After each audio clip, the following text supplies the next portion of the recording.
Which of the three new roll horses is the best? Well, in this video, we'll be going over all the stats, our personal opinion of each, and which ones you should buy.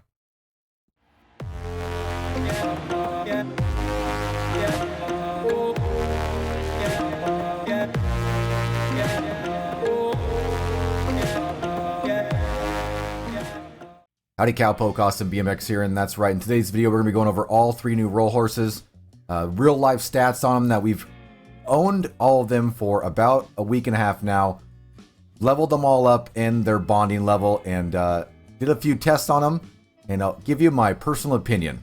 So in our previous video, we went over all the basic stats of the horses, but those seem to change a bit after you've owned them and bonded them up. So we've gone ahead and purchased all three roll horses, level 20, bonded them up to level 4 bonding, and this is the stats that we can look over now and give you our personal opinion on how they handle, how they deal with certain situations, and which ones we recommend to buy. But of course, it's all in what you want in a horse, so we'll do our best to give you our recommendations. So up on the screen now, you see all the basic stats of all three horses as they are bonded up to level 4. And we're currently using the Nacogdoches saddle, and we'll go over some saddle stats later on in this video. So you can see that we have all of them as best they can be in the game with the stats that they have. The Criolla is of course the fastest of the three horses. It could be all the way up to a level 10 speed with the Nacogdoches saddle. It's got a level 8 acceleration. The Cladruber is the slowest. It's got a level 7 speed and a level 8 acceleration, so it's a little faster acceleration to speed. But does that really matter? And the Brenton has a level 9 speed and a level 7 acceleration. But how does that all configure in real life situations? So as you can see, we're doing a little speed test in the background here. We rode from the fast travel point of Van Horn down to pretty close to the fast travel point in Santa Ynez, straight down the tracks. Nice and easy run. And here's the stats that we got. As far as acceleration goes, we tested that for a pretty short distance, about 100 yards on the tracks here, and all three horses came out to about a 15-second run on that. So I don't think the acceleration difference for these horses. Of course, the Criolla and the Cladruber have the exact same acceleration, so it didn't really change there. The Brenton is just one stat lower, but it all came down to about a 15-second jog for that 100 meters or 100 yards. So I wouldn't really make any recommendation on any of the horses for acceleration. They all are about the same. Now, as far as the speed goes, of course, the Criolla has a 10 speed, the Brenton has a 9, and the Cladruber is a bit slower at a 7. But how does that all configure for actual time distance? So with that speed test, here's the results that we got. Of course, the Criolla is the fastest. It made that run from Van Horn to Santa Ynez in 2 minutes and 26 seconds. Pretty dang fast. The Brenton, which is the second fastest of the three horses, made that same distance run in 2 minutes and 28 seconds. 2 seconds slower. Definitely not that big of a groundbreaking difference. The Cladruber, which is the slowest of the three, which has a speed of 7, made that same run in 2 minutes and 30 seconds. So that speed difference there really isn't that big of a deal if you're looking for general stats of the horse. Of course, if you're looking to race the horse and you're going to be doing lots of races and want to be that first horse in the lead, of course the Criolla is going to be the fastest. But the difference between the Criolla and the Cladruber, 4-second difference on a 2 minute and 30 second run, really isn't much if you're just running around with your posse and trying to keep up. Definitely isn't that big of a deal. So our personal opinion, as far as the speed and acceleration goes for the three horses, really not much of any difference at all to really make you decide on which horse to buy. Any one of them is great for speed and acceleration to get around the map. The biggest stats we want to look at is after you're bonded to bonding level 4, what is the stamina bar and the health bar for these three horses, and that's what we're looking at now on the video. So the Criolla is actually the worst of these three. Even though it's the fastest horse, it has a 9 in stamina and something like a 7 or so in its health. So you crash with this horse, it's going to be closer to death than any other horses there. So definitely keep that in mind. The Brenton is the next step up in that. It has a full stamina bar of 10 and it has about a 9 in health. So that's pretty dang good. And the Cladruber is one of the only horses in the game that has both a 10 stamina and a 10 health bar. That's pretty awesome. So in conclusion with those stats, I would say that the stamina bar itself, both the Brenton and the Cladruber have a full stamina bar of 10. The Criolla is about a 9. That one little notch that the Criolla doesn't have really doesn't cause any issues at all with stamina on this horse, especially if you run some of the larger saddles or the better saddles that we'll get into here. The Nacogdoches saddle, man, is amazing, and you never run out of stamina at all. You could probably run across the entire map and not run out of stamina. So that little tiny stamina bar does not have any effect on the difference of these three horses. Now, the health bar does. Between the Brenton and the Cladruber, there's only one little point difference there. The Criolla, though, has a pretty large difference, and I would say that that's one of the major drawbacks of the Criolla horse. It doesn't have that much of a health bar. Well, it's got a pretty good health bar, but between the other two horses, it definitely has a disadvantage. That's one thing to keep in mind when you're getting these three horses. Right, so before we move into our pros and cons of all three horses and which one we recommend, I want to look at some of the saddles. Preferably the three new that got launched, and of course the Nacogdoches saddle, which we're running here on the horses during our tests. So if you're not aware, the three main categories to gauge saddles is core drain rate for both stamina and health, and then the regen rate for your stamina. I have all the saddles shown on screen right now. The one thing you got to note is the Nacogdoches saddle has a fourth stat. It's the only saddle in the game that has this. It has the stamina drain rate. That's the same stat as stirrups give you in the game. So this saddle actually has a bonus stat that goes on top of your stirrup drain rate to make it so your stamina of your horse drains extremely slow. Extremely. The Nacogdoches saddle has a negative 35 drain rate. That's the same base stat as a mid-level stirrup. So if you have this saddle plus a high-level stirrup on there, your drain rate for your stamina on your horse is next to nothing. That's pretty awesome. On your saddles, as you can see across the board here, the core drain rates, they change quite a lot, and the McKinney saddle actually has the best core drain rate, but I don't really like that stat, because if you're getting all the way down to your core being drained on your horses, then you're really working it too hard, and you're already to the point where it's probably either out of stamina or dead anyway. So those drain rates really don't come into count when I look at a saddle. Of course, the drain rate for the McKinney saddle is the best. It's the worst on the Delgado saddle, which is the Bounty Hunter saddle, and even not that great on the Nacogdoches saddle.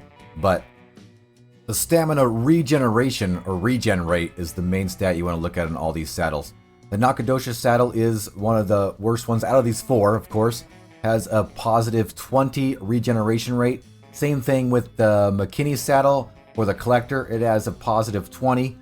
The Fletcher saddle, which is the Trader saddle, goes up a little bit at a positive 26. And the Delgado saddle has an amazing positive 32%. That means that the Delgado saddle will regen your stamina when your horse is not in full speed mode, trotting around or just standing still, 32% faster than a standard saddle, which all the saddles have a little bit of a regen rate. So it was hard to kind of gauge this. We did a few tests. I put the Delgado saddle on the Cladruber horse, which has a full stamina bar, ran it all the way down to no stamina, and then watched and timed how fast that 32% regen my stamina all the way back up to 100%. It was about 55 seconds. Still takes quite a lot. And the difference between that 32% regen rate and a 20%, say on the Nacogdoches saddle and the McKinney saddle, was about 15 seconds difference. So not that much faster for any of these saddles. The biggest thing you're going to want to note is on the Nacogdoches saddle, with the added drain rate of 35% with a stirrup on there, you're actually going to use a lot less stamina running than you would on the other three horses. So it'll regen faster back to 100% because you'll use less, but the other ones have a little better regen rate as far as the overall stat goes. So unless you're wanting to max out speed and acceleration with that extra third gold bar with the Nacogdoches saddle, any three of these saddles are amazing saddles. I would just go with whichever one you think looks the best on your horse. You can't go wrong with any of them, in my opinion. All right, now down to the bare bones of our video here. Which horse do we recommend? Which one is the best in our own opinion? And hope you guys take that with a grain of salt, because all this stuff is our opinion, and I hope the information just helps you get the right horse for yourself. I'm going to go in order of which ones I think are the worst or the best of the three. We are, unfortunately, in the Criolla right now. Its pros, of course, with its speed of 10 and acceleration of 8, it is the fastest horse, but there's a lot of cons that kind of make it so we don't like this horse very much at all. One of them being that its health is not the greatest. It is better than a lot of the horses in the game, but at a level 7 there or so on that bar, and its stamina being not fully ranked out over there, that's one of our cons of the horse. Another big con we have for this horse, of course, is its skittishness around predators. This horse will buck you off if it sees a cougar a mile away. Not quite, but it's not that great around wolves. When they get attacked, you're immediately on the ground. Or if you're in the grass and there's any alligators around, it won't go where you want it to go. And if you are not on it, it definitely will not come to you. Another big thing is it is pretty clumsy. Being that it is the fastest horse, will run around a lot. If you're riding through trees or trying to navigate around obstacles, it seems to plow into stuff way too often, and that does get quite frustrating. So the Criolla is our number 3 for the roll horses. Moving on to our number 2, maybe a big surprise to you guys, it is the Quadruber. And it's really hard between this horse and our number 1 horse. There's not much difference, but we definitely have a few cons that we don't like about this horse. Of course, the pros for this horse is it is one of the only ones that has a full stamina and full health bar. That is pretty awesome. Another great pro for this horse is around predators. This thing it'll eventually buck you off, but you could have wolves surrounding you. You can run over alligators for a numerous amount of times before it finally starts getting skittish. So that is one great pro for this horse, as well as its size. Its height really helps when you're trying to climb up mountains or get up and over obstacles like fences or rocks. It's really great in that. It is still a bit clumsy going through trees and things like that, so that's one con that we have for it. So this horse puts us at our rank number 2 for the 3 horses. Number 1, our favorite horse of the 3 after running them for a week or so, is the Brenton. And this is why. Pros. Speed is fantastic. It isn't the fastest, but I mean, come on. A speed of 9, acceleration of 7 is pretty dang good. Its stamina bar is all the way around, full bar of stamina. Its health bar has a little bit missing there, but we didn't really notice it too much. Even if we crash or fall down a mountain, the horse usually will not die. So those are 2 amazing pros for this horse. It's not as great as the Quadruber around predators, but it's pretty dang good. We've had a whole lot of wolves circling us, and we were able to get a couple shots on a few of them before we got bucked. Way better than the Criolla. Not quite as good as the Quadruber, but fantastic in that aspect. Big pro for this horse is it pretty much stays put when you get off of it. Even if you run into a gang hideout, jump off your horse, as long as it doesn't get shot, it'll pretty much stay where you leave it.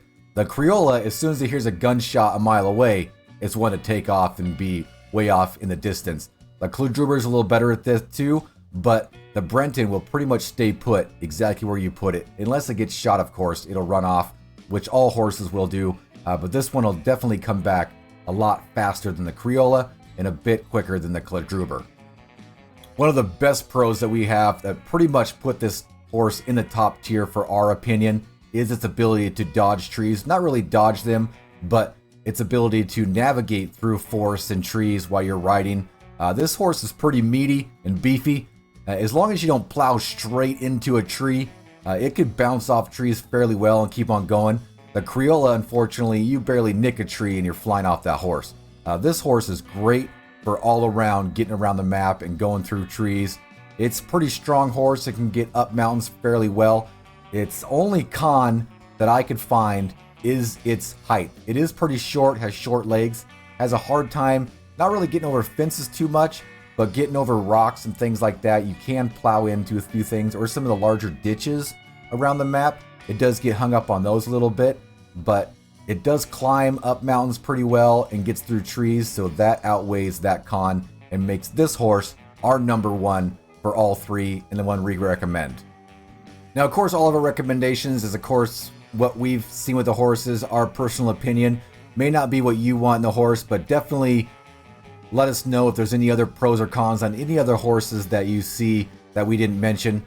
I really love this horse. I really love all three, actually. But our main horse for getting around the map and doing anything that we want to do is going to be the Brenton.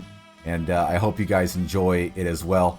Let us know if we missed anything in this video or any pro or con on any of the three horses that you think is super important to the viewers out there.